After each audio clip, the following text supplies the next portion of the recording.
Media Doktor. Sağlığın varlığında.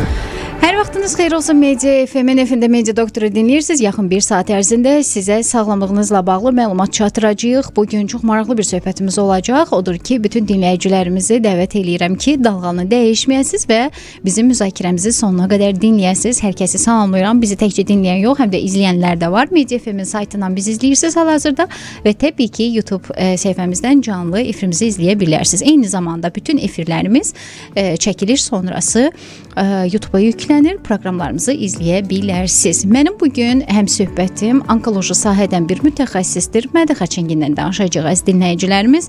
Adətən biz həzm sistemimizin ən vacib şöbələrindən biri olan mədəmizə qarşı o qədər biganə yanaşırıq. Onun narahatlığına qarşı, onun belə deyə sözün əsl mənasında sos siqnalı verir bəzən ki, mən narahatam, mən yaxşı deyiləm, ancaq biz bunu eşitmirik. Hətta eşitməyimiz bir kənara özümüz müdaxilə edirik. Bütün bunları doktorumuzla danışacağıq. Bugün mənim həmsöhbətim Nihat Nəzərzadədir, onkoloq cərrah doktorumuz. Doktor Ankara Universitetində ümumi cərrahiyyə və transplantasiya üzrə uzmanlıq təhsili alıb, hal-hazırda Azərbaycanda fəaliyyətini uğurla davam etdirir və bugün bizim dinləyicilərimizə də öz dəyərli məsləhətlərini çatdıracaq. Doktor, xoş gəldiniz. Xoş gördük. Hər vaxtınız xeyir olsun. Xoş, dəvət üçün minnətdaram. Biz təşəkkür edirik. Doktor, mədə bizim orqanizmimizdə, daha doğrusu həzm traktımızın ən vacib şöbələrindən biridir. Əslində insanlar elə bilirlər ki, həzm təkcə mədədən ibarətdir. Əslində belə deyil. Həzm ağız boşluğundan başlayır. Yəni qida artıq ağızdan sovrulma prosesini keçirməyə başlayır. Ta anusa qədər həzm davam eləyir. Amma mədə əslində çox məşhur olsa da, xəstəlikləri də çox məşhur olsa da, niyəsə insanlar yenə də onun xərçənginə, onun xəstəliklərinin müalicəsinə gecikirlər. Təbii ki, sizdən bunları dinləyəcəyik. Doktor, öncə o xırda əlamətləri deyək. Mədə nə zaman artıq bizə deyir ki, mən narahatam, nəsə yerində deyil? Çox önəmli bir sorudur bu, müzakirədir. Mədə xəstəlikləri, mədə orqanizmin ən önəmli orqanlarından birisidir. Çünki bunu kim daha yaxşı bilir? Məncə mədəsi olmayan insandan soruşaq daha bizə rahat izah edə bilər. Çünki bizim tad alma hissimiz, yəni duyğularımız, ümumiyyətlə yəni yeməyə qarşı o istək hissinin ən önəmli səbəbi mədəmizin olmasıdır. Necə ki, bugünkü gündə çox məşhur olan mədə kiçiltmə əməliyyatlarında nə edirik? Biz mədəni kiçildirik və burada təkcə mədə kiçilir, həcmi azalır deyə yemək yeməsi deyil. Azalmır, eyni zamanda burada mədənin o yemək istəyən hüceyrələrinin bir hissəsini biz çıxartdığımız üçün reseptorlar gedir. Bəli. Və bizim yemək ehtiyacımız azalır dolayısıyla. Amma bugün biz mədə xərçəngindən, mədə yaralarından danışaq. Mədə xərçəngi və mədə yarası bəzən çox səthi yanaşılan, mənim sadə dildə desək eroziyan var və yaxud xoran var deyib keçilən bir mövzudur. Və yaxud mən bir rentgen müayinəsi olundum. Orada dedilər ki, sənin yazvan var və buna görə mən filan dərmanı içməliyəm, filan otu içməliyəm, filan sodanı içsəm düzələcəm və içirəm, müvəqqəti rahatlayıram. Əslində bunlar bir qədər qeyri-professional yanaşmalardır və yaxud bir yaxınımda da bənzər şikayətlər var idi. Ola bilər, yəni bənzər şikayətlər kəskin qastrit dediyimiz bir vəziyyətdə turşuğun artdığı müddətdə biz onun üzərinə soda töksək, tutaq ki, yəni fiziolojik olaraq da bu bir-birini neytrallaşdıran iki mayedir. Bir turşu, bir qələvi üzərinə töküldüyü zaman neytrallaşması zamanı lazımdır və dolayısıyla simptomların azalmasına yol açır. Amma bu kəskin qastrit dediyimiz və ümumiyyətlə soda içilməsi də önərilən bir şey deyil və ümumiyyətlə bu müalicə deyil və hər kəsdə bu vəziyyətdən çıxardacaq, daha yaxşı vəziyyətə gətirəcək deyə bir nəticə çıxartmamaq lazımdır. Doktor, diqqətimi çəkən bilirsinizmi nədir? Məsələn, mədə xərçəngi ilə bağlı Google-da bir araşdırma versək, yazır ki, çox zaman simptomsuz keçməsi insanları aldadır. Amma məsələn, mən mədəsində narahatlıq yaşayan bir insan kimi deyə bilərəm ki, o da özümün səhvi. Çünki vaxtı-vaxtında yeməmişəm, vaxtı-vaxtında qidanı qəbul etmişəm, yəni narahat olub mədə və hətta o qədər də ciddi bir məsələ yox idi mədəmdə. Buna baxmayaraq mən o qədər ciddi şikayətlər gördüm. Yəni mənə çox qəribə gəlir ki, mənim mədəmdə ciddi bir problem olmadığı halda, məsələn, yara yox idi. Mən belə ciddi əlamətlər yaşadığım halda xərçəngi olan insanın niyə əlamət olmur? ümumiyyətlə mədə xərçəngi dediyimiz şey, ümumiyyətlə xərçəng xəstəliyi erkən dövrdə çox simptom verən bir problem deyil. Yəni biz doktor, bəzən niyə simptom vermir? Ağrımırmı, yoxsa yara, çünki, sinirmi yoxdur orada? Çox böyük ehtimalla, böyük əksəriyyəti polip zəminində əmələ gəlir və polipin də dönüb bir xərçəngə dönməsi üçün bir zaman lazımdır. Yəni bugün polipin varsa bu xərçəng olacaq və yaxud hər hansı bir polipin var, bunlar mütləq bir şəkildə xərçəng olacaq deyə bir qayda qanun yoxdur. Bəzi poliplər var ki, bunlar riskli poliplərdir və bunlardan xərçəng yeməyə riski yüksəkdir və o poliplər də normal mədə epiteli ilə örtülü olur uzun müddət. Normal deməyim də dəyişilmiş bir epitel, amma epiteli var. Sonuçta bir yara olmadığı sürəcə orada çox da ciddi bir ağrı hiss eləmirik və bəzən də ağrının hiss olunması şəxsdən şəxsə dəyişir. Bu həmin xəstənin ağrı sərhəddi, ağrı eşiyi dediyimiz bir sərhəddi var. Hər insan üçün fərqlidir. Biri üçün sinir sisteminə bağlıdır. Biri çox aktiv, yəni həssas bir sinir sistemi olan bir insan çox xırda bir mədə ağrısını belə hiss edə bilər. Mən məsələn. Bəli. Ciddi mədə yarası, böyük mədə yaraları olan xəstələrimiz olub ki, heç bir şikayətim yoxdur deyib, sadəcə məcburiyyətdən hər hansı bir müayinə zamanı təsadüfən aşkarlanmış xəstələr də olur. Bax, o da diqqətimi çəkən. Mən məsələn iş yoldaşım vardı, televiziya sahəsində də var belə insanlar ki, təsadüfən aşkarlanır ki, sən demə mədə başqa bir müayinəyə gedib doktor deyib ki, mədədə xərçəng var. Yəni adam şoka düşüb ki, nə danışırsınız? Heç bir şikayətim yoxdur. Bəli, bu normaldır, ola biləcək şeydir və özəlliklə bəzən olur ki, gənc yaşlarda ümumiyyətlə məsələn o qədər problem, sosial problemlərin içərisində, sosial qayğıların içərisində bu sağlamlıq problemləri ikinci dərəcəyə atılır və təəssüflər olsun. Bəli. Hamımız beləyik. Yəni valla mən də özümdən demirəm. Danışanda o siyahıda mən də varam yəni. Biz də daxil olmağına, zamanında yemək yeyə bilmirik, zamanında istirahətimizi edə bilmirik və bədən daha çox digər problemlərə adaptasiya olmaqdan gecə saat 1-də, 2-də bir mədəmiz ağrısa belə onu çox da ciddi almırıq. Bir şeylər atışdırmaqla bu mədə ağrısı bəlkə də keçə bilir. Amma bu mədə ağrısı hər zaman təbii ki, mədə xərçənginin əlaməti deyil. Aydındır. Doktor, nevrozla əlaqəsi olurmu? Nevroz bəli, çox ciddi faktordur. Çünki nə yadıma düşdü? Siz ağrı dediniz. Məsələn, çox yaxın rəfiqələrimdən biri mədəm ağrıyır, hətta 2 qat qalır, 100% nə isə var mədəmdə. Doktor dedi ki, əsəblə əlaqəlidir. Mədənizdə heç nə yoxdur. Bəli, yəni bədən sadəcə mədədən, sadəcə ürəkdən, böyrəkdən, qaraciyərdən ibarət deyil. Bədən vahid bir sistemdir və bu sistemin necə ki bizim müasir maşınların hər hansı bir hissəsində bir xırda bir elektronik problem bütün sistemin hərəkət etməməsinə və yaxud problemli hərəkət etməsinə səbəb olursa, bəli. Eyni zamanda mədə də bədənin bir hissəsində, əgər sinir sistemində bir problem varsa, əlbəttə ki, bizim sürəkli belimiz də ağrıyacaq, ürəyimiz də sıxılacaq, iştahsız da olacaq və yaxud çox yemək yeyəcək. Yəni bu sistem vahid bir orqan şəklində işləyir, ayrı-ayrı hissələrdən ibarət. Doktor, həkimlərimiz deyir ki, o insan xoşbəxtdir ki, ağrıyır. Bəli. Çünki bədən orada bir sos işığını yandırır ki, məndə bir şeylər düz getmir. Get həkimə. Gəlin o insanlardan danışaq ki, onlarda ağrı yoxdur. Yəni məsələn o dediyiniz xərçənglər ki var, ağrı vermir. Bir vaxt baxırsınız ki, iş işdən keçib, həmin insanlara yönəlik danışaq. İnsan nə etməlidir ki, bunu aşkar etsin? Yenəmi rutin müayinələr gələcək siyahıya, yoxsa belə deyək, genetikasında olanlar mı diqqətli olacaq? Nə edəcəyik? Mədə xərçəngi üçün önəmli faktorlardan birisi yaş faktorudur. Aha. Yəni hansı yaşda daha çoxdur? Mədə bağırsaq problemləri, mədə bağırsaq xərçəngləri dediyimiz xəstəliklər özəlliklə 50 yaşın üzərində artış göstərir. Aha. Doktor, bir səbəbi varmı? Niyə 50 yaş üzəri?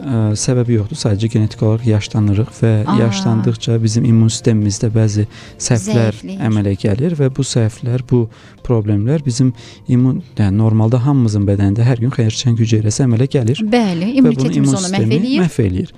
Amma immun sistemi zəiflədikcə və yaxud başqa bir stres faktoru olduqca bu gözdən yayılan hüceyrələr avtonomi qazanır, yəni avtonomiya qazanaraq bir ayrıca bir toxumaya çevrilir və bu toxuma da xərçəng toxumasıdır.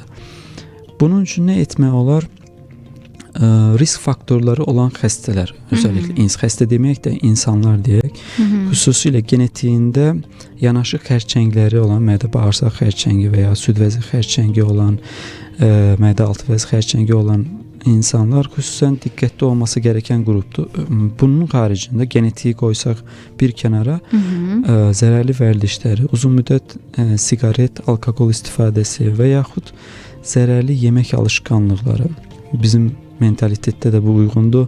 Tüstülənmiş yeməklərdən, hissə verilmiş məsələn kebab filan, bunlar hər biri daxildir. Məsələn, mədə xərçənginin ən çox yayıldığı ölkələr Yaponiya və Doğu, yəni şərq ölkələrdir. Bunların da səbəbi, bunlar daha çox tüstülənmiş dəniz məhsulları istifadə edirlər və bunlarda çox yüksək səviyyələrdə mədə xərçəngi görülür. Amma bunlara baxmayaraq, deməli onlar kanserogendir. Kanserogendir. Zaten istifadə etdiyimiz bəzi materialların, yəni qidaların içərisində də yazılır, xəbərdar edici olaraq da bu xüsusi maddələr yazılır və onların biz açıqlamasını oxuduğumuz zaman nitratlar özəlliklə. Bəli, nitratlar. Bunlar kanserogen maddələrdir. Enində sonunda bir gün hər kəsdə deyil də, amma xüsusən genetik olaraq zəif və immun sistemində problemi olan xəstələrdə bir gün kanser əmələ gətirmə riski çox yüksəkdir. Bildiyim qədərilə kolbasalarda məsələn daha çoxdur bu nitratlarda. Konservləşmiş qidalarda hamısında var. Çünki nitrat olması lazımdır ki, qalsın. Bəli, uzun müddətli qalması üçün və boyalar təbii ki. Bəli. Bunlar kanserogen maddələrdir və bunların siyasi çox genişləndirmə olar müasir dövrümüzdə. Nəfəs aldığımız havada, yediyimiz əksər qidaların tərkibində təbii ki kanserogen qarışıqlar var. Qarışıq var, məcburiyyətdir, çünki cəmiyyət artır, əhalinin sayı artır və bunu qidalanmanın da yetişdirilməsi üçün bəlli bir kalite, keyfiyyətdən azaldıb miqdarda artırmaq məcburiyyət. Bir də doktor, qidalanmada mütləq bunu vurğulamalıyıq ki, bugün fast foodlar bəlasından əlavə həm də bizim insanlar məsələn göy göyərti yeməyə o qədər həvəsli deyil. Çox azdır bizdə o kontingent ki, normal qidalanır. Göyərtisi, tərəvəzi və sair yeyir. Sulu yeməyi hədsiz dərəcədə çox az yeyən millətik. Məsələn, mən çox az sayda insan tanıyıram ki, o məsələn sulu yemək yeyir, hətta su belə içmir. Yəni bu nə dərəcədə mədəni təhlükəyə atır? Mədə üçün özəlliklə olmasa da ümumiyyətlə, yəni bizim normal hər diyetimizdə tərəvəz olması lazımdır. Və biz gələn hər bir xəstəyə deyirik ki, ümumiyyətlə tərəvəz yedikdən əlavə tərəvəzin o yaşıl, sərt, saplaq hissəsi olur. Bəli, lifli hissələri. Onlar mütləq bir şəkildə yeyilməsi lazımdır. Yəni normal hər hansı bir şikayəti olmayan bir insan üçün. Yəni illa da bunun üçün xəstə olun, bir problemim olsun ondan sonra deyil də, yəni zamanında normal şəkildə qidalanması lazımdır və mümkün olduğu qədər mövsümə uyğun qidalanmaq lazımdır. Yəni bu mövsümdə bu tərəvəz, bu bitki bitmirsə, bu yaşıl tərəvəz bitmirsə, bunu illa da yemək gərəkli deyil. Gübrəlini yemək vacib deyil. Bəli. Çünki yediyimiz şeyin əgər biz nə qədər bunun indi faydalı olduğunu deyiriksə, amma onun zərərli təsirləri daha çox olacaq. Bir də yəni dediyim kimi az öncə sadaladım, genetik olaraq genetik fonda əmələ gələn kanserlər xüsusilə çox aqressiv olur. Erkən yaşda olan kanserlər çox aqressiv gedişli olur. Bəzən ola bilər hər hansı müalicədən biraz geriləyən, çünki kanser elə bir şeydir ki, metabolik olaraq aktiv bir şeydir. Bu kanserin aqressivliyi əslində nə qədər çoxdursa kimioterapiyaya və yaxud digər müalicələrə ilk başda daha yaxşı yanıt verir. Amma buna baxmayaraq bəlli bir müddətdən sonra çox aqressiv şəkildə yenidən təkrarlayır və təkrarlaması zamanında da müalicəyə çox dirəncli bir hala gəlir.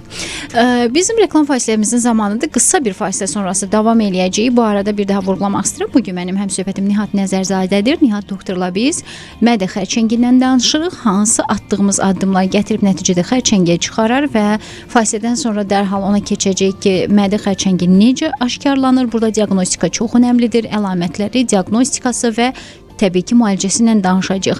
Və ən əsas odur ki, bugün cərrahlar artıq insanları kəsməyə o qədər də maraqlı deyil. Orqan qoruyucu əməliyyatlara da toxunarıq. Çünki bugün cərrahiyyənin olmazsa olmazıdır. Vaxtilə onkoloji cərrahiyyədə bu o qədər də üstünlük verilməyən sahədir. Ancaq bugün tibb bunu demir. Çünki bu hər gün tibbin və texnikanın inkişafına bağlı olaraq dəyişir. Qısa bir fasilə sonrası davam edirik. Doktorla əlaqə saxlamaq istəyənlər 050 857 18 69 nömrəsi ilə əlaqə saxlaya bilər. Media Doktor devam eder. Biz davam edirik. Sizin əmənəm sona bu ilə yeni qoşulan dinləyicilərimizi salamlayıram. Hər birinizə uğurlu yol arzulayıram. Əgər izləyənlər varsa bizi saytdan və YouTube'dan təbii ki, hər birinizə xoş izləmələr arzulayıram. Qonağım Nihat Nəzərzadədir. Onkoloq cərrahımız Ankara Universitetində ümumi cərrahiyyə və transplantasiya üzrə uzmanlıq təhsil alıb hal-hazırda Azərbaycanda fəaliyyətini davam etdirir. Əlaqə saxlamaq istəyən dinləyicilərimiz 050 857 18 69 nömrəsini yığa bilərlər. 050 857 18-69. Əgər hər hansı mədənizlə bağlı narahatlığınız varsa, mütləq həkimə vaxtında müraciət etmək lazımdır. Doktor, az çox əlamətlərinə toxunduq. Diaqnostikasına gəlin keçək. Mədədə hər hansı bir problemin diaqnozunu qoymaq üçün hansı müayinə metodları var? Mədə müayinəsinin əvvəllər belə çox yayılmış bir müayinə metodu rentgenlə, rentgenskopiya ilə və yaxud barium içməklə. Barium içməklə. Keçmişəm həmin müayinəni. Çox pis dadı var. Bir diaqnostikası var idi və bu problemi sadəcə gecikmiş mərhələlərdə aşkarlamaq üçün olan bir metoddur. Bəzən çox qəribə bir şəkildə də olsa, mədənin rentgen müayinəsi ilə mədənizdə səpki var deyə raporlar da əlimizə təəssüf olsun gəlir, amma o zaman məndə daha ciddi vəziyyətin olduğundan şübhələniblər, eləmi? Bəli, yəni əgər rentgen olaraq sizə bir diaqnoz qoyulubsa, bu ya yara olması lazımdır. Aşkarlanmadı.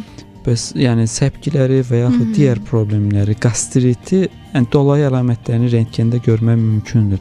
O da çox təcrübəli bir rentgenoloq olarsa, radioloq olarsa, amma birbaşa endoskopiya eləmədən mədə xəstəlikləri ilə əlaqəli bugünkü günümüzdə nəsə demək məncə çox problemə səthi yanaşmaq olar. Doktor, düşünürəm ki, məsələn, endoskopiya varsa barium nəyə lazımdır? Yəni niyə rentgenə gedirik? Barium müayinəsi demək olar ki, mədə xəstəliklərinin hal-hazırda diaqnostikasında istifadə olunmayacaq qədər azalıb. Azalıb. Çünki heç eşitmirəm demək olar. Bəli, bəzi funksional problemlər xaricində, yəni onları təsbit eləmək xaricində ümumiyyətlə barium müayinəsi demək olar ki, əhəmiyyətini itirmiş bir şeydir. Ən gözəl endoskopiyadır. Endoskopiya bunu da sedasiya altında olunsa daha yaxşı olur. Həm xəstə cəhətdən, həm həkim cəhətdən, çünki endoskopiya ondan zaman xəstə ən azından hava saxlaması lazımdır. Oyaq vaxtı bu çox çətin bir şeydir və bu xəstə üçün bir travmadır, bir qorxu mənbəyidir.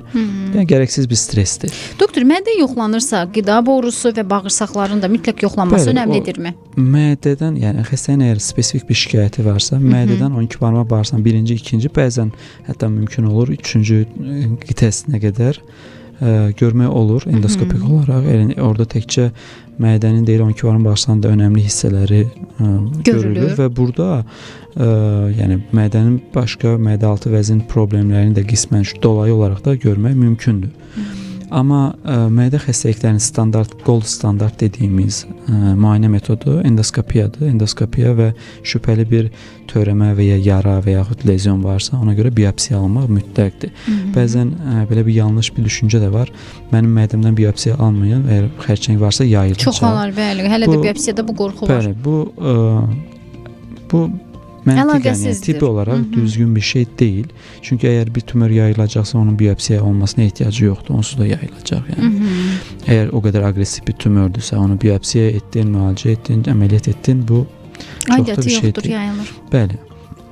Əsas müayinə metodu budur. Bəzən çox yaxşı radioloqlar ultrasəs müayinəsi ilə mədə divarı haqqında bir şeylər deyə bilərlər. Bu çox təcrübəli bir radioloq olması lazımdır. Və yaxud kompüter tomoqrafiya, maqnit rezonans tomoqrafiya, bunlar artıq bir sonraki müayinə metodlarıdır. Ən önəmli xəstənin əgər nə ehtiyac olur onlara, doktor? Niyə məsələn tomografiyaya göndərirsiniz? Bizim bir xərçəng şübhəmiz varsa, bir xərçəng şübhəsi varsa, o zaman biopsiya alınır. Eyni zamanda xəstənin biz xərçəng iki cür yayılır. Həm yerli olaraq yayılır, həm sistemik olaraq yayılır. Başqa orqanlara yayılması varmı deyə görmək istəyirsiniz? Bizim əgər endoskopiya elədik, bir yara gördük və yüksək risklə biz deyirik ki, bu xərçəngdir. Bu xərçəngin yerli olaraq yayılmasını endoskopik olaraq görürük. Yəni nə harasından başlayır? Yəni çünki bunun sonraki əməliyyat planı varmı, yoxmu, nə olunacağını o müəyyən edir və bu xəstəlik sistemik nə vəziyyətdədir? Qaraciyər metastazı varmı? Yerli limfadönü metastazı varmı? Dalağa invaziya, mədə-altı vəzinə və yaxud diafraqmaya invaziyası varmı? Bunu da kompüter tomoqrafiya bizim üçün ən yaxşı dəyərləndirən metoddur. Bəzən diğer metodlar da var. PET tomografiya dediğimiz metod. Yəni Bunlar pozitron emisyon tomografiya. Bu daha üstün bir muayene metodudur ama ne vaxt seçirik? Bir qaraciyər metastazımız var. Ne kompüter tomografiya, ne MRT, ne ultrason bir bize fikir verə bilmir. Məlumat vermirsə. Sonuç olarak, nəticə olarak biz PET tomografi eğer orası patolojik bir aktivite tutursa o zaman deyirik ki bu metastatikdir. Bu ne için vacibdir? Çünkü metastatik bir mədə xərçənginin müalicəsiyle proqnozuyla metastatik olmayan mədə xərçənginin proqnozları müalicəsi tamam fərqli metodlardır ve onların çok ciddi proqnoz fərqləri var yani. Bir diğer muayene metodu da mədə xərçəngi deyirik de bunun əksər hallarda düzdür. Adenokarsinomdur. Adenokarsinom mədə xərçənginin ən pis variantı deyə bilərik. Amma onun da diferensiyasiya dərəcələri var, alt tipləri var. Bu detallı bir mövzudur. Amma mədə xərçəngi təkcə adenokarsinomdan ibarət deyil. Mədənin neyroendokrin tümörləri, gist tümörlər dediğimiz tümörləri olur ki, bunları endoskopiyada birbaşa görülür. Dolayı eleme, yani mədə divarında bir qabarıqlıq görürsən, amma bu mədənin içərisindən deyil də, mədənin divarından inkişaf etmiş bir tümör olabilir. Bu tümörləri də endoskopik ultrases diye bir metod var. Bildiğimiz normal ultrases probunun endoskopun ucuna bağlanılır. Yani xüsusi bir cihazdır. Onunla mədənin həmin o qabarıqlıq olan yerinə qoyularaq bu problemin hansı təbəqədən nə qədər hardan gəldiyi aydınlaşdırılır.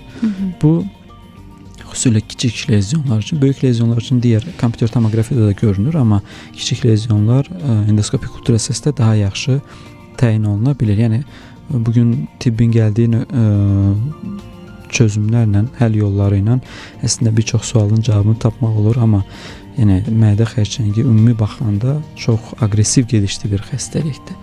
Xüsusən bayaq da qeyd etdiyim genetik fonda əgər problemi olan xəstələr varsa, eyni zamanda xəstənin yaşı çox cavandırsa, bu xəstələrə bəzən hər hansı müdaxilə, ciddi müalicələr, müdaxilələr olunsa belə xəstəyə effektiv bir yardım etmək olmur. Yəni çox təəssüf olsun ki, yəni çox sürətlə, ildırım sürəti ilə gedir elədiyiniz kimyoterapiyalar, əməliyyatlar, müalicələr heç bir effektiv verməyə bilir yəni.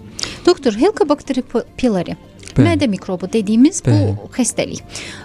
Demək olar ki, son dövrlər həkimlər deyir ki, çox insanlarda var və dünya əhalisində gediş-gəlişin artmasıyla da çox geniş vüsət aldı. Yəni az qala olmayan insan yoxdur, belə deyə bilərik. Baxır kimlərdə necə şikayət verir. Məsələn, insanlar var ki, uzun müddət müalicə almasına baxmayaraq sağalmır. Bəlkə də ona hədəfli antibiotik müalicəsi aparılmadığı üçün də insanlar nəticə almır. Bu da bir başqa məsələdir. Amma Helicobacter pylori barəsində oxuyanda bir cümlə işlədilir ki, böyük hallarda, əksər hallarda xərçəngə səbəb olur. Həqiqətən mədə mikrobu nəticə etibarilə xərçəngə gətirib çıxarır. Bu o deməkdir ki, böyük əksəriyyət insanların xərçəng təhlükəsi mi var?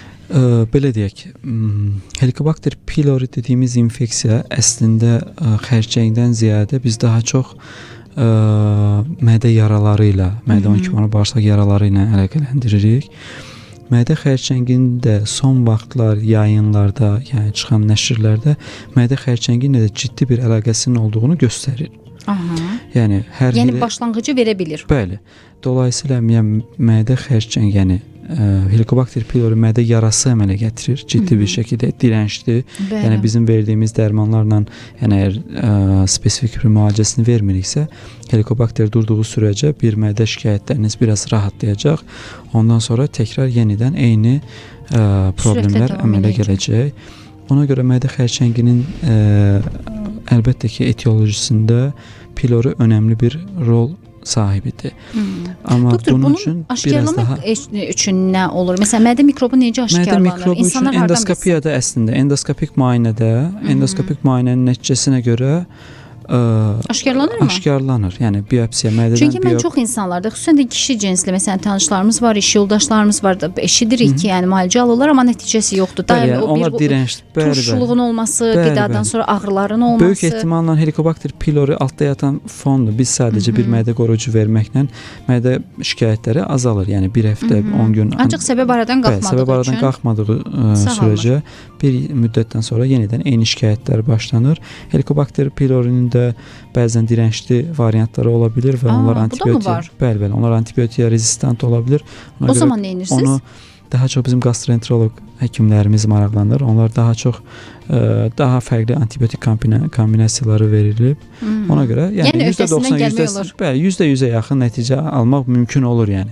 Yəni bizim kimi ölkələrdə ən azından bu hələ ki mümkündür. Əl çatandır. Doktor, Əl çatandır, bəli. xərçəngin diaqnozu qoyuldu. Müəyyən bir formada ha yayılıbsa, ha ilkin başlanğıcdırsa tapmısınız.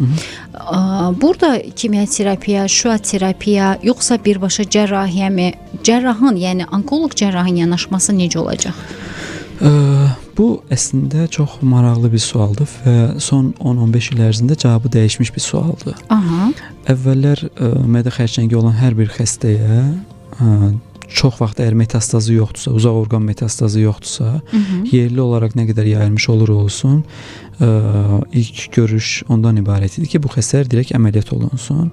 Amma son 10-15 il ərzində bir çox xərçəngin müalicəsində olduğu kimi bunların da, mədə xərçənglərinin də müalicəsində dəyişikliklər olub. Səbəb nədir? Çünki mədə xərçəngi bayaq sadaladıq. Mədə xərçəngin proqnozu pisdir. Proqnoz olaraq ürəyi açan olmadığı üçün daha fərqli müalicə metodları axtarılır ki, biz bu mədə xərçəngini daha necə kontrol altına ala bilərik. Bunun üçün əlimizdə hansı variantları yoxlayarsaq daha yaxşı nəticələr əldə edərik. Yəni mədə xərçənginin əgər əvvəllər əksəriyyəti əməliyyat olunurdusa, indi erkən mərhələni keçmiş bütün mədə xərçəngləri demək olar ki, kimyoterapiyaya gedir. Yəni neoadjuvan kimyoterapiyaya gedir. Əgər xəstənin metastazı varsa, bu sistemik kimyoterapiya başlanılır. Bəli.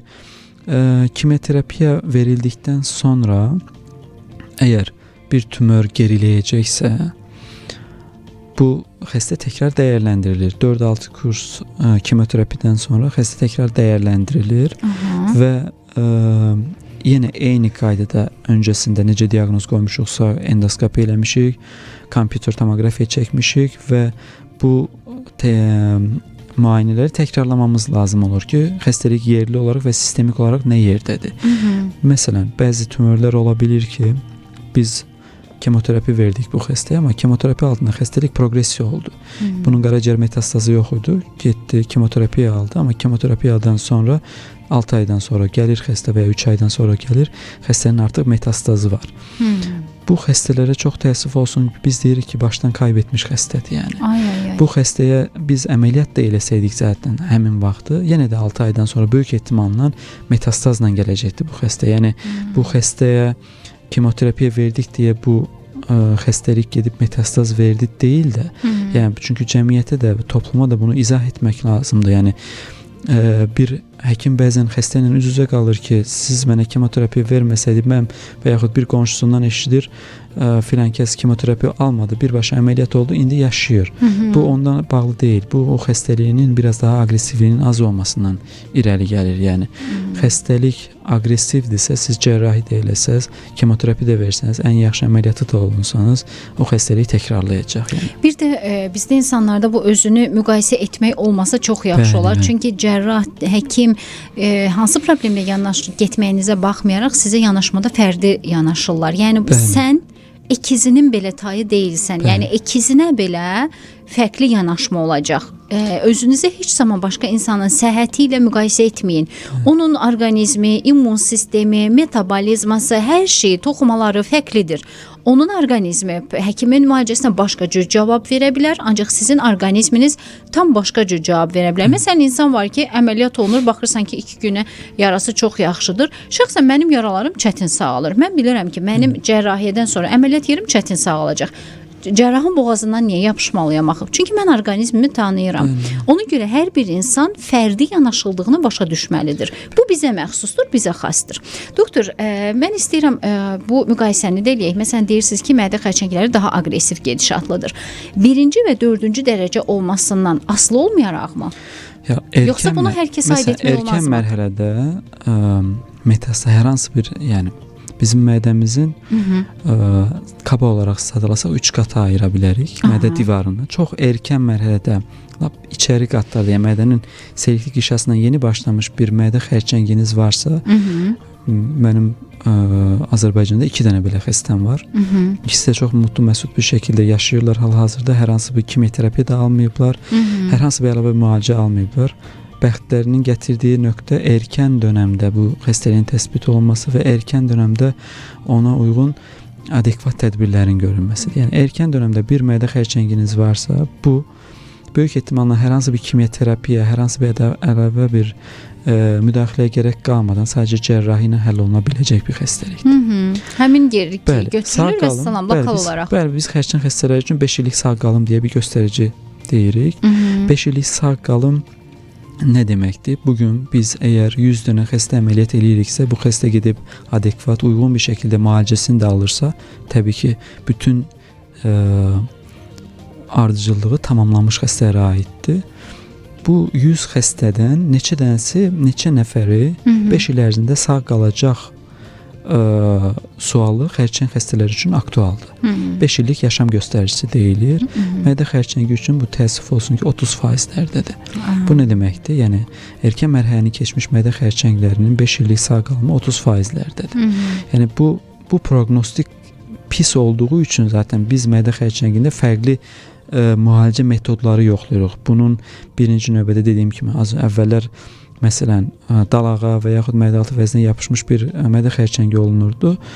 Bu xəstələrə həm dalaq çıxarılırdı, həm mədə-altı vəz rezeksiyası olunurdu, həm mədə çıxarılırdı, həm qaraciyərin bir hissəsi çıxarılırdı. Bu çox aqressiv bir yanaşmadır. Sonradan bəli, çox böyük bir cərrahidir və bu yetəri qədər stresli bir cərrahidir. Və bu cərrahidən sonra xəstələrin ağırlaşmaları daha çox olur. Eləcə də bu xəstələrin baxdılar, yəni son statistik göstərdi ki, bunların proqnozu da çox ürəkaçan deyil. Tam biz buna bu qədər radikal bir cərrahi deyirik, amma proqnoz yenə də ürəkaçan deyil. Ona görə mədə xərçəngində bir şeyləri dəyişmək lazımdır deyə addımlar atılır. Bu alınan yeni neoadjuvan kemoterapilər, yəni əməliyyat öncəsi verilən kimioterapiyalar ümidləri biraz daha artırır. Eləcə də olunan cərrahi əməliyyatın daha orqan spesifik və radikal, yəni orqanın yayılacaq limfa düyünlərinə spesifik radikal cərrahilərin olması. Yəni mədəni çıxartdım, mənim xəstəliyim bitdi demək deyil. Mədəni çıxarırıqsa onun ilk növbədə metastaz verə biləcəyi, erkən dövrdə yayıla biləcəyi limfa düyünləri qrupları ki var, onların çıxarılması lazımdır. Yoxsa mədə kəsmək, mədəni çıxartmaq problemin həlli deyil. Siz yəni radikal bir cərrahi, onkolojik bir cərrahi eləmirsinizsə, mədə kəsməklə sadəcə onun həzm sisteminin tamamlığını, yəni davamlılığını təmin eləmiş olursunuz. Onun geri qalan daha ciddi limfatik metastazları təmizlənməsi çox önəmlidir. Limfodiseksiya çox önəmlidir. Bu nə qədər radikal olarsa xəstə üçün o qədər daha faydalıdır. Amma radikaldır deyə bütün hər yerdəki limfa düyünlərinin çıxarılması da əlbəttə ki məntiqli deyil. Amma cərrahi olaraq bir cərrahın mədə əməliyyatı, mədə xərçəngini əməliyyat edən bir cərrahın bu xəstəliyin yayıla biləcəyi regional limfa düyünlərinin çıxarması ən azından deyək ki, limfodiseksiya səviyyəsində eləməsi minimum vacibdir, şərtdir. Yəni bütün dünyanın hal-hazırda qəbul etdiyi bir yanaşmadır. Yaxşı, amma məsələn, irəliləmiş bir mərhələdə, 3-cü, 4-cü mərhələdə olan xəstələr var.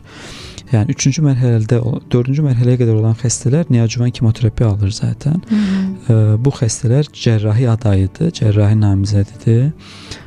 Gedib müalicəsini tamamladıqdan sonra təkrarı bir dəyərləndirmə olur. O zaman biz baxırıq, verdiyimiz kimioterapiya bu şişi nə qədər azaldıb, bəzən tamamilə itirdiyi, bəzən sıfıra yaxınlaşdığı, yəni kimioterapiya cavablarımız da fərqli ola bilər. Və yaxud elə bir həyati vacib damarı tutur ki, bu xəstələr sadəcə o damar qurtularsa, bu xəstə əməliyyat oluna bilər və biz ondan bir yaşam bəklentisi gözləyiriksə, o zaman daha fərqli şüa terapiyaları da istifadə oluna bilər. Bunlar hər kəs üçün deyil təbii, bəlli bir xəstə qrupu üçün oluna bilər. 4-cü mərhələ xəstəlikdə isə biz müqayisəsiz, yəni heç bir mübahisə etmədən bu xəstələri birbaşa kimioterapiyaya göndəririk. Əgər kimioterapiyadan çox yaxşı fayda görmüş bir xəstədirsə və ümid verirsək, yəni bu xəstəyə bir rezervi varsa, o xəstələrə əməliyyat zamanı isidilmiş qarın içi kimioterapiyalar tətbiq oluna bilər. Bunlar xüsusi cihazlardır. Qarın içərisinə isidilmiş kimyoterapiyalar verilə bilir. Amma bunu da nəzərə almaq lazımdır ki, bu isidilmiş kimyoterapiya masum bir işləm deyil. Ciddi ağırlaşmaları və həyati vacib ölümə qədər gətirə biləcək ağırlaşmaları var. Bunu göz ardı etmək olmaz və ciddi orqan çatışmazlıqları, əməliyyatdan sonra ciddi həyati stres yaşaya bilər və xəstə bəzən reanimasiyadan çıxa bilmir. Yəni xəstə bu vəziyyətlərdə mümkündür. Yəni burada təkcə yəni əməliyyat elədim, bitdi. Əməliyyat bitdikdən sonra hər şey bitdi deyil də, əməliyyatdan sonraki ağırlaşmalar, özəlliklə hypek dediyimiz bu isti kimyoterapiyadan sonra ciddi ağırlaşmalar olur və bu zaten bu hypek dediyimiz prosedur yaxşı bir şey olsaydı faydası var. Mədə xərçəngi xəstələri üçün, düzdür, hər xəstə üçün deyil, seçilmiş xəstə qruplarında istifadə oluna bilər. Amma hər xəstə bundan mütləq bir şəkildə fayda görəcək deyə birinci bir qanun ardıcıllıq yoxdur. İkincisi, hypek əgər masum bir şey olsaydı, onda bütün mədə xərçənginə biz istifadə edərdik. Hypekin yararının olduğu qədər, hypekin yetəri qədər zərərli, toksik təsirləri də var və doktor, əgər belədirsə, o zaman niyə istifadə olunur? Çünki başqa variantı yoxdur. Yəni bu zaten 4-cü mərhələdə olan bir xəstəlik. Bəli, 4-cü mərhələdə olan bir xəstəlikdir. Ya bu xəstəlik üçün heç bir şey etməyəcəksiniz. Bu xəstəlik tez bir zamanda, yəni statistik olaraq bu basit bir şeydir. Yəni siz Google-da axtarış eləsəz 4-cü mərhələ peritoneal karsinomatozu və yaxud qaraciyər metastazı olan mədə xərçənginin yaşam göstəricisi nə qədərdir? Bunlar zaten bəllidir, yəni. Aydındır. Doktor, bugün təcrübənizdə nə görürsüz? Gecikmiş mərhələ çoxdurmu, yoxsa insanlar artıq vaxtında gəlməyə başlayıbmı həkimə? Çox təəssüf olsun ki, hələ də biz mədə xərçəngində erkən mərhələdə çox, mən bayaq da dedim sizə, görmürsünüz erkən mərhələdə. Sadəcə Azərbaycanda işlədiyim müddət ərzində mən artıq 6 ildə Azərbaycanda işləyirəm və 6 ildə sadəcə 2 xəstəm olub erkən mərhələdə. Ay, hamısı gecikmiş mərhələ. Doktor, səbəbi nədə görürsünüz? Səbəbi çünki bir qədər tibbi maarifləndirməmizin bəlkə də bizim həkimlərin üzərinə çox ciddi bir yük düşür burada. Doktor, sizi inandırım ki, bəlkə də son illər həkimlər qədər maarifləndirmə işi görən insanlar yoxdur. Bax bunu, bu sahədə çalışan insan kimi deyirəm. TikTok'dan deyirsiniz, həkimlər TikTok'dadılar. Instagram deyirsiniz, həkimlər Instagramdadılar. Hamısında çox gözəl maarifləndirici, belə də coverlarla səhifələri var. Hamısı da peşəkar işləyir səhifələrini. YouTube'da var, efirlərdə var. Bax, radioda biz, nümunə olaraq biz varıq. İnsanlar sadəcə o sahədə maariflənmək istəmir. Çevirirlər. Pisi qəbul eləmək istəmirlər. Pis söhbətə qulaq asmayaq. Bəli, keyfimiz pozulmasın, biz istirahətə gedək. Əslində insanın ən böyük silahı onun biliyidir. Bəli. Yəni insan nə zaman məlumatlı ola bilər? Məsələn, bugün Nihat doktor dedi ki, məsələn, ürəkbulanma mədənin narahatlığının əlamətidir. Sən bunu bilmirsənsə, ürəkbulanma ilə gəzəcəksən. Bəli. Bir nanə ilə yatışdıracaqsan, sabah bir tabletlə yatışdıracaqsan, amma bilmirsən ki, bu səbəbin altında nələr var. Adicə baş ağrısına, ömür boyu ağrı kəsici ilə sakitləşdiririk. Halbuki nə qədər insan var ağrı kəsici dərman içib yuxuda insultdan dünyasına Böyrək dəyişib. çatışmazlığına keçirir. Yəni o qədər ağır vəziyyətlər, o qədər fərqli məqamlar var ki, doktorlarımız hər birini sağ olsunlar gəlib danışırlar. Yəni çoxmu çətindir oturub bir 5-10 dəqiqə həkimi dinləmək? Əslində bizim heç birimiz, yəni bir psixoloji olaraq da bəlkə məndə olmaz, məndə o deyil. Yaxına qoymaq istəmirlər xəstəliyi. Psixoloji olaraq bunu, yəni tamam, heç kim mədə xərçəngi olmasın, kimsəyə bunu arzulamırıq. Yəni çünki mədə xərçəngi deyirik, yəni yaxşı bir xəstəlik deyil. Ümumi baxanda nə qədər cərrahi eləsən. Elə doktor, biz də insanlar bunu yaşamasın deyə çalışırıq. Bəli, amma bunun məsələn, yəni Yaponiyada biz az öncə satırladıq. Yaponiyada olunan, yəni ən çox rast gələn xərçənglərdən birisidir mədə xərçəngi. Elə də Cənubi Koreyada, Çində. Amma Yaponiyada və Cənubi Koreyada olunan əməliyyatlarında əksəriyyəti çox erkən mərhələdə olunan əməliyyatlardır. Baxmayaraq ki, xərçəng çoxdur, amma tez əməliyyat olunurlar. Əməliyyat olunur və mədə xərçəngidir və proqnozları, yaşam göstəriciləri də çox yüksəkdir. Yəni biz az öncə dedik, yəni erkən mərhələdə mədə xərçəngindən əməliyyat olan xəstələrin 90% üstündə 5 illik sağ qalımı var, yəni. Yəni bu deməkdir ki, mən bu gün əməliyyat elədiyim 100 xəstənin 90-ı 5 il ərzində sağ qalacaq. Yəni bu çox yüksək bir göstəricidir. Yəni Doktor, məsələn, bizim aramızda o qədər insanlar var ki, dost da var, ailədə, iş yoldaşlarında var, qohumlarda var. Baxırsan qıcqırması var ömür boyu, yəni əhəmiyyət vermir. Yeməkdən əvvəl və ya yeməkdən sonra şiddətli ağrıları var, əhəmiyyət vermir. Gecə hətta yuxudan oyanır ki, mədə ağrısına dözə bilmir, qatlanıb qalır yenə də. Çox bəzi bir neçə məşhur dərmanlar var, onları içib sakitləşdirirlər özlərini ya da soda içib sakitləşdirirlər özlərini. Halbuki altından o qədər ağır bir nəticələr çıxa bilir ki, təəssüflər olsun. Bugün həkimimiz Nihat Nəzərzadə, onkoloq cərrahımız, əlaqə saxlamaq istəyənlər 050 857 18 69 nömrəsini yığa bilərlər. Bir daha deyirəm, 050 857 18 69. Media Doktor davam edir. Biz davam edirik. Media FM-in efirində Media Doktoru dinləyirsiniz. Sizinlə mənəm Sona Bunina, həm söhbətim Nihat Nəzərzadədir, onkoloq cərrahımız. Leyla Medical Center'in ümumi cərrahı və vurğulayım ki, doktor Ankara Universitetində ümumi cərrahiyyə və transplantasiya üzrə uzmanlıq təhsili alıb. Hətta dedi ki, yandal üzrə periferiya damar cərrahiyyəsi də var. Ancaq hal-hazırda onkoloji cərrahiyyə sahəsində Azərbaycanda fəaliyyətini davam etdirir. Kim istəsə müraciət eləyə bilər. Ümumi cərrahdır. Yəni kimə ümumi cərrah lazımdırsa, peşəkar cərrah axtarırsa, bugün həmin cərrahlarımızdan biri studiyamızın qonağıdır.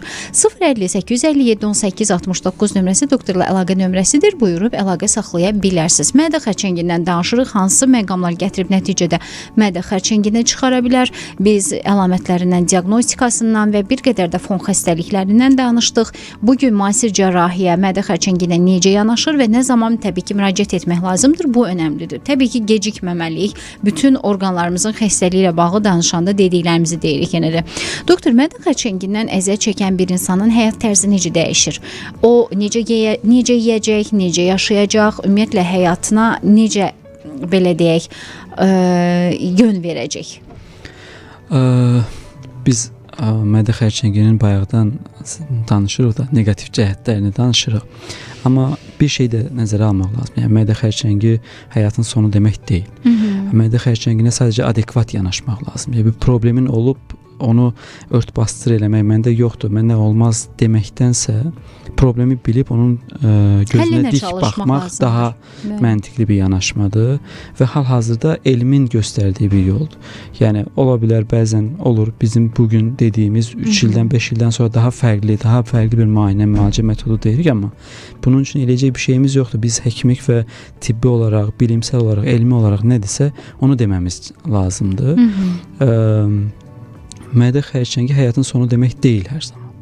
Mədə xərçənginə sadəcə mədə xərçəngi ilə yaşayan, mədə xərçəngi diaqnozu olub indiyə qədər yaşayan xəstələr var və burada həyat tərzi dəyişikliyi asılıdır. Mədənin nə qədər zədələnməsi və yaxud əməliyyat vaxtı mədənin hansı hissəsinin çıxarılacağı və yaxud xəstə əgər bəzən elə bir mədə xərçəngi ola bilər ki, sadəcə bir polipdir. Bu basit, sadə bir polipektomiya ilə mədənin çox erkən mərhələdə, hətta mədə xərçəngi olmadan çox erkən mərhələdə bir polipektomiya olunursa və xəstəlikdən ümumiyyətlə bir dəfəlik bitirmiş olur. Yəni xəstəlik üçün ümumiyyətlə əməliyyat olmasına belə gərək qalmır. Bu amma çox-çox erkən mərhələdə olan bir xəstəliyə aiddir. Amma mədə xərçəngindən əməliyyat olmuş bir xəstənin yenə də əsas önəmli olan nüans orada mədənin nə qədər hissəsinin çıxarılmasıdır. Mədənin əgər tamamı çıxarılıbsa, təbii ki, o xəstələrin yemə içmə alışqanlığı özəlliklə 6 ay ərzində, ilk 6 ayda çox daha çətin olur. Çünki mədə genişlənə bilən bir orqandır, amma biz mədəni çıxartdığımız zaman mədənin yerinə nazik bağırsaqlar tikilir, qida borusuna və orada vaxtaşırı olaraq fərqli problemlər, ürək bulanma özəlliklə, iştahsızlıq, yemək yeyə bilməmək, qusma şikayətləri tez-tez və yaxud ishal şikayətləri ola bilir. Ümumiyyətlə yeməkdən tamamən imtina etmək, su belə içə bilməyən xəstələr olur bir müddət. Bu xəstələrə sadəcə müvəqqəti olaraq bu vəziyyətdən çıxmaq üçün dəstək tədavilər, dəstək müalicələr lazımdır. Mən içə bilmirəm, mənim bütün işim bitdi, mən bundan sonra yaşamayacağam deyil də, sözə qulaq asıb, həkimin dediyini dinləyib, daha səbirli, daha adekvat yanaşanlar bu işin sonunda gələ bilirlər. Bəli. Yəni dediyim kimi, mədə xərçəngi hər zaman həyatın sonu demək deyil, sadəcə deyilən məsələn bəzən xəstələr olur, xəstə əməliyyat olunur, tamam, əməliyyatdan sonra kimyoterapiyaya getməlidir. Xəstə mən kimyoterapiya almaq istəmirəm, mənim qonşum almışdı, mənim yaxınım almışdı, pis oldu, ondan sonra daha betər oldu. Bu referans deyil yəni. Yəni bizim qonşularımız, bizim yaxınlarımız elmi olaraq dünya üçün referans deyil. Dünyada bu işlər icazə verən həkimlər işini görsün. Bəli, yəni bu, yəni əgər bir həkimə güvənib oraya gəlmisinizsə, onun dediyini başa düşürsünüzsə, yəni bu təkcə həkimin üzərində olan məsuliyyət deyil. Həkim, xəstə yaxını, hər kəs bu işin məsuliyyətini dərk etməsi lazımdır. Bəli. Yəni əməliyyat oldum, bitdi, bu demək deyil. Yəni. Doktor, sözünüzə qüvvət. Mədə xərçəngindən əziyyət çəkin bir xanım danışır, deyir, doktor məni aşkar eləyəndə çox ağır mərhələdə idim, hətta heç özümün də xəbəri yox idi, baxmayaraq ki, belə ağır xərçəng var idi. Deyir, mən doktor dedim ki, mən əməliyyat eləyin. Doktor deyir, mənə dedi ki, sən cərrah masasında qalacaqsan. Deyir, cərrahıma dedim ki, mən sizə inanıram, siz də mənə inanın, mən sağalacağam. Deyir, doktor çox böyük təəccüblə dedi, o zaman öz dilindən sənəd verəcəksən, çünki mən səni bu vəziyyətdə cərrahiyyəyə almaq istəmirəm. Deyir, baxmayaraq ki, mən çox dirəşdim həkimə ki, yox, mən əməliyyat olmaq istəyirəm, mən əməliyyat eləyin. Və xanım hal-hazırda da yaşayır. Üzərindən uzun illər keçib, sonra dediyiniz kimi əlavə tədavilərini də alıb və hal-hazırda da vəziyyəti yaxşıdır. Daim müayinələrə gedir, qidalanmasına diqqət edir. Düzdür, çox çəki atıb, amma həyatdadır, şəndir, övladlarının yanındadır, həyat yoldaşının yanındadır. Sizin dediyiniz sözə görə deyirəm ki, baxmayaraq ki, onun da vəziyyəti çox ağır olub, hətta cərrah əməliyyat almaq istəməyib, amma o xanım həyatı elə tutunub ki, həm cərrahına, həkiminə o qədər həm güvən verib, həm ümid eləyib ona, belə deyək, kürəyini ona söykəməsi həm də doktora bir ürək dirəyi olub. Hal-hazırda bir-birinə tutunaraq çox gözəl nəticələr əldə ediblər. Ona görə də bunu niyə deyirəm? Xərçəng olan heç kəs həyatdan qopmasın. Çünki biz bilirik, burada psixologiya önəmlidir. Bəli, yəni biz basit, sadə bir dildə desək, insan depressiyaya girəndə tez-tez xəstələnəcəyi soyuq dəyəcək. Sağlam insan belə. Bəli. Səbəb nədir? Çünki immun sistemi zəifləyir. Bəli. Yəni xərçəng də zaten ilk başda dedik, bu immun sistemin problemidir. Yəni gələcəkdə indi vaksinlər istehsal olunur, artıq yəni bəzi xərçənglər üçün vaksinlər istifadə olunub, yəni və yeni vaksinlər yoxlanılır ki, bu işi immun sistemi səviyyəsində əgər həll edə bilsək biz, gələcəkdə ümid edirəm ki, inşallah heç onkolojik cərrahiyə ehtiyac da qalmayacaq. İnşallah ki, onkoloji xəstəliklərin kökünü kəsmək üçün sadəcə yəni bu cərrahiyyə bizim üçün bir pillədir, bir addımdır. Biz xəstəliyin sadəcə bəlli bir dönəmində xəstəyə kömək eləyə bilirik. Geri qalan çünki xərçəng sistemik bir xəstəlikdir. Xərçəng bircə mədənin deyil, xərçəng bütün bədənin xəstəliyidir. Bəli, xroniki bir şeydir və bu xəstənin mütəmadi olaraq kontrolda qalması lazım. Mən bugün əməliyyat olmuşam, getdim, mən bir də 3 ildən sonra gəldim ki, mənim bir metastazım var, əlbəttə ki, olacaq. Yəni siz əgər zamanında ona uyğun bir müdaxilə olunmuşdursa, əlbəttə ki, bu şans böyükdür yəni. Bu arada dinləyicilərimizə bir daha vurğulayım. Biz bugün mədə xərçəngindən danışırdıq. Mənim həmsöhbətim isə Nihat Nəzərzadə idi. Doktorumuz Leyla Medical Center'da çalışır. Əgər müraciət etmək istəyən dinləyicilərimiz varsa buyura bilərlər. 058-57-18-69 isə doktorla əlaqə nömrəsidir. Elə birbaşa klinikaya da müraciət eləyə bilərsiniz. Ən əsası odur ki, gecikmədən vaxtında müraciət eləyəsiniz. Bugün sığorta sisteminin də artıq gəlməsi fikirləşirəm ki, bu sahəyə də öz töhfəsini verməlidir. Əvvəllər insanlar deyirdi ki, hə, doktorla konsilium var, nə bilim, biz gedirik, konsultasiyaya biz pul ödəmək istəmirik və s. bunu bəhanə gətirirdilər. Ancaq bu bəhanənizdə bugün yoxdur. Yəni, ən azından gedib endoskopiyadan keçə bilərsiniz, müraciət eləyə bilərsiniz, doktorlar sizə bir qəbul eləyə bilər, sığortayla o müayinənin nəticəsində ən azından vaxtında aşkar eləyə bilərsiniz ki, sizdə mədədə hər hansı bir narahatlıq var və qaldı ki, mədəni şikayətlərini bunu da vaxtında aşkar etmək lazımdır. Və vaxtında həkimə getmək lazımdır. Gözləmək lazım deyil ki, o müəyyən mərhələyə qədər irəliləsin və gedək doktor bizim üzümüzə baxsın, biz də doktorun üzünə ki, artıq edəcəyimiz bir şey qalmayıb. Doktor, sizə təşəkkür edirəm. Çox sağ olun gəldiyiniz üçün. Çox sağ olun, minnətdaram. Bu xoş söhbət və dəvət üçün minnətdaram. Biz sizə təşəkkür edirik, doktor. Verilişinizdə də uğurlar arzulayıram. Hər zaman səsiniz gür gəlsin. Amin. Çox sağ olun, doktor və biz sizə peşə uğurları diləyirik hər zaman. əlləriniz əsməsin deyə cərrahlarda əllərin titiz və dəqiq olması çox önəmlidir, bilirəm. Əlləriniz heç zaman büdrəməsin və maksimum dərəcədə insanların səhhəti ilə, sağlığı ilə bağlı problemləri həll etməsində kömək olasınız. Təşəkkür edirəm. Biz ayrılan zaman yekunlaşır. Media doktoru dinləyirdiniz.